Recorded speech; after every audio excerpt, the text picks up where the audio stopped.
پیش کرتا ہوں کہ یہ جو آپ نے کمپلیٹ کیا پشاور کارڈیاک انسٹیٹیوٹ، ہارٹ ڈیزیز اور کینسر، ان سب سے زیادہ دنیا میں جو لوگوں کی وفات ہوتی ہے وہ ان دو بیماریوں سے ہوتی ہے۔ اور پشاور اور جو کیپٹل پختونخوا کا اگر ادھر ابھی تک کارڈیاک انسٹیٹیوٹ نہیں تھی تو یہ سارے علاقے کے لیے بہت بڑا ظلم تھا، کیونکہ جب ہارٹ کے مریضوں کے لیے کوئی جانے کی جگہ نہیں تھی، اور جو بدقسمتی سے جو لیڈی ریڈنگ ہاسپٹل میں جو اس کا جو اندر جو کارڈیاک انسٹیٹیوٹ تھی، اس کا بہت بدقسمتی سے اس کے جو ریزلٹس تھے وہ بہت برے تھے، جو ان کو ایونچولی بند کرنی پڑی، بڑی ہائی مورٹیلٹی ریٹ تھی۔ تو اس لیے ایک اسپیشلائز کارڈیاک انسٹیٹیوٹ کی بڑی ضرورت تھی، اور یہ بڑی دیر سے پلان بنا ہوا تھا، لیکن میں اس لیے آپ کو آج خراج تحسین پیش کرتا ہوں کہ ایک مشکل وقت میں جب ہم سارے پاکستان میں ایک کمی تھی، فنڈز کی کمی تھی، ہمارے پاس ریسورسز نہیں تھی، اور اتنی زیادہ جگہ سے ڈیمانڈز تھی ریسورسز کے اوپر، ایک بجٹ کے اندر ہر قسم کی ڈیمانڈز تھی، اس میں آپ نے اور وہ کووڈ کے دوران وہ فنڈز ڈھونڈے اور اس کو کمپلیٹ کیا۔ میں اس لیے آپ کو مبارک دیتا ہوں کیونکہ یہ ہاسپٹلز جب ڈیلے ہوتے جاتے ہیں ان کے کاسٹ بڑھتے جاتے ہیں، اور جتنے کاسٹ بڑھتے جاتے ہیں وہ انفیزیبل ہو جاتے ہیں۔ تو اس لیے یہ آپ نے جو کمپلیٹ کیا، اور یہ آج جو میں نے اندر سے دیکھا ہے کوالٹی انسٹیٹیوشن آپ نے بنائی ہے، یہ سارے صوبے کے لیے، اور میں تو جو فیسلٹیز دیکھ رہا ہوں مجھے تو لگتا ہے کہ افغانستان سے بھی آپ کو یہاں مریض آئیں گے آپ کے یہاں علاج کروانے کے لیے، کیونکہ اس طرح کی کوئی فیسلٹیز سارے علاقے میں نہیں ہیں۔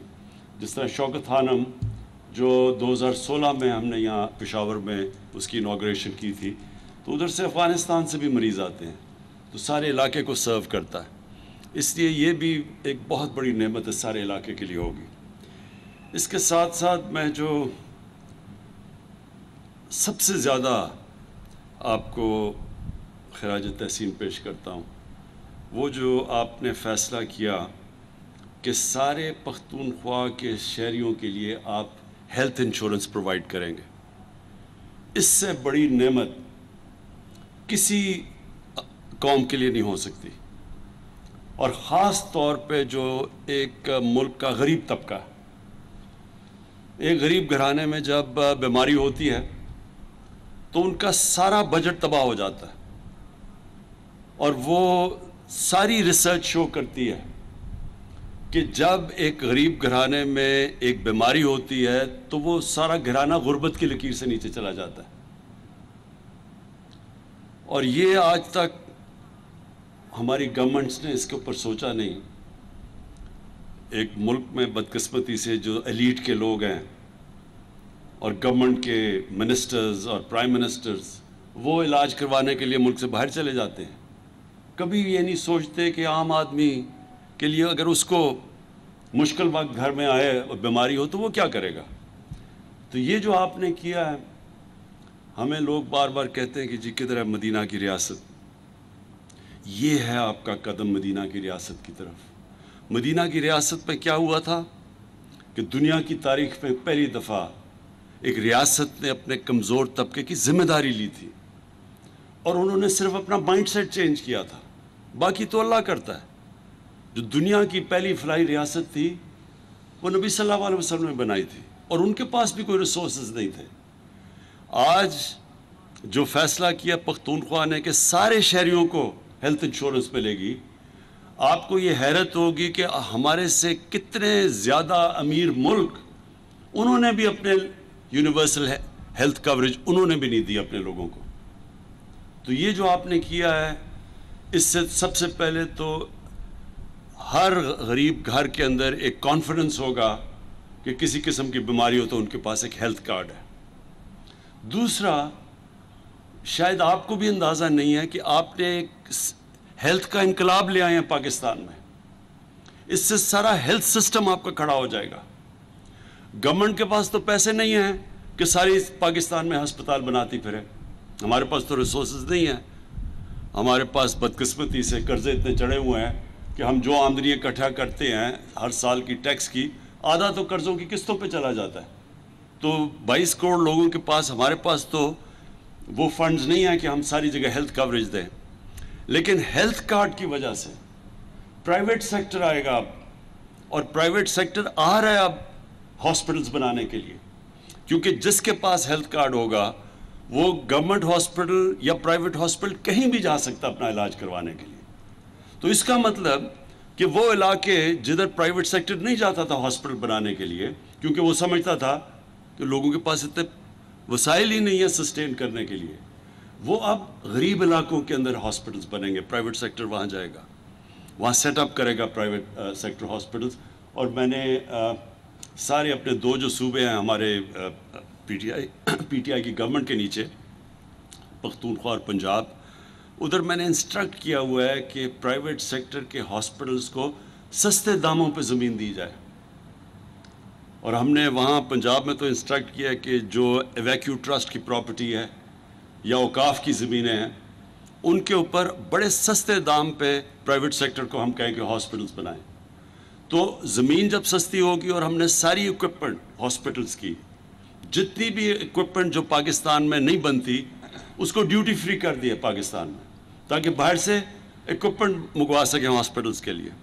اور پھر ہیلتھ کارڈ وہ ایک ایسی چیز ہے کہ جب لوگوں کے پاس آ جائے گا اسپینڈنگ پاور ہیلتھ کارڈ کی وجہ سے، تو انشاءاللہ آپ دیکھیں گے کہ یہ سارے پاکستان میں انقلاب آئے گا، ہاسپٹل ساری جگہ بنیں گے. اور سب سے امپورٹنٹ چیز، گورنمنٹ کی ذمہ داری سب سے امپورٹنٹ ہے کہ لوگوں کی صحت کا دھیان رکھے. تو یہ ایک بہت بڑا قدم ہے. آج یہ آپ نے انسٹیٹیوٹ بھی بنا دی، کارڈیاک بھی اور کوالٹی کی بھی. میں صرف یہ ضرور کہوں گا کہ اس کی کوالٹی کا آپ نے مسلسل دھیان رکھنا ہے کہ یہ کبھی بھی کوالٹی اس کی نہ نیچے جانے دیں.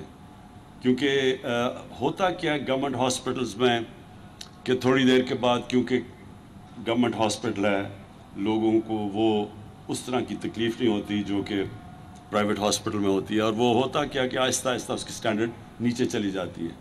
تو اس ہاسپٹل میں نے جو ابھی دیکھا ہے آپ کا بڑا چیلنج ہوگا کہ آپ اسی طرح کی سٹینڈرڈ کو آپ مینٹین کریں جو آج میں نے دیکھی ہے.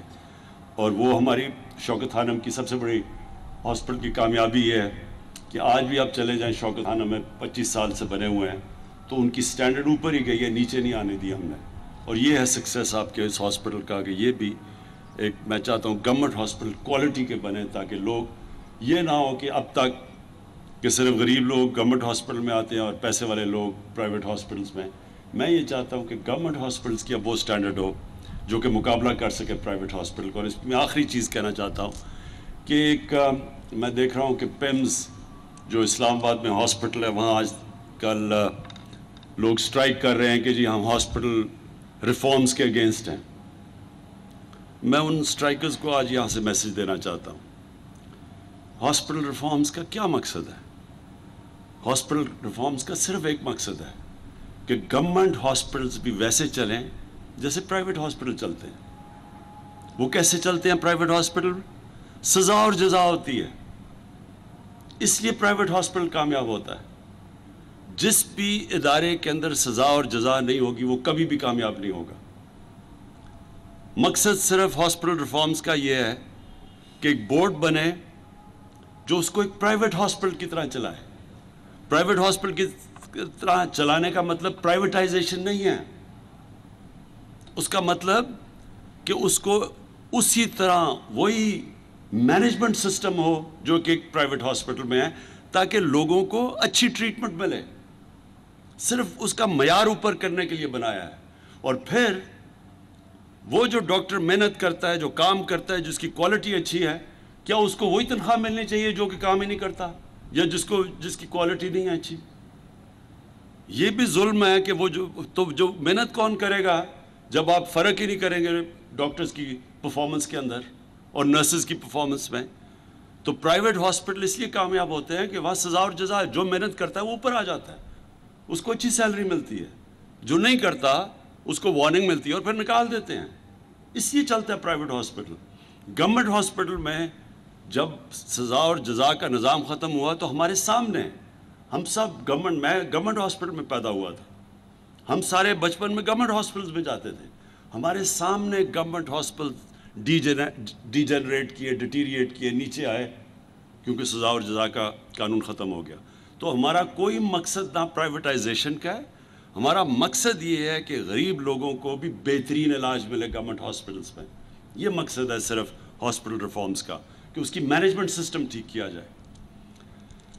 میں آخر میں پھر سے مبارک دیتا ہوں، مجھے آج بڑی خوشی ہوئی۔ خوشی وہ ہوتی ہے جب ہم وہ اداروں کو دیکھتے ہیں جو کہ عوام کے لیے، عوام کی بہتری کے لیے بنتے ہیں، اور خاص طور پہ جو لوگ غریب ہیں، تکلیف میں ہیں، وہ ایک ایسے ادارے میں آ سکیں کہ ان کو فکر نہ ہو، اگر ان کے پاس پیسہ نہیں تو ان کو فکر نہ ہو، ان کو کوالٹی ٹریٹمنٹ ملے۔ تو میں آپ کو مبارک دیتا ہوں، شکریہ۔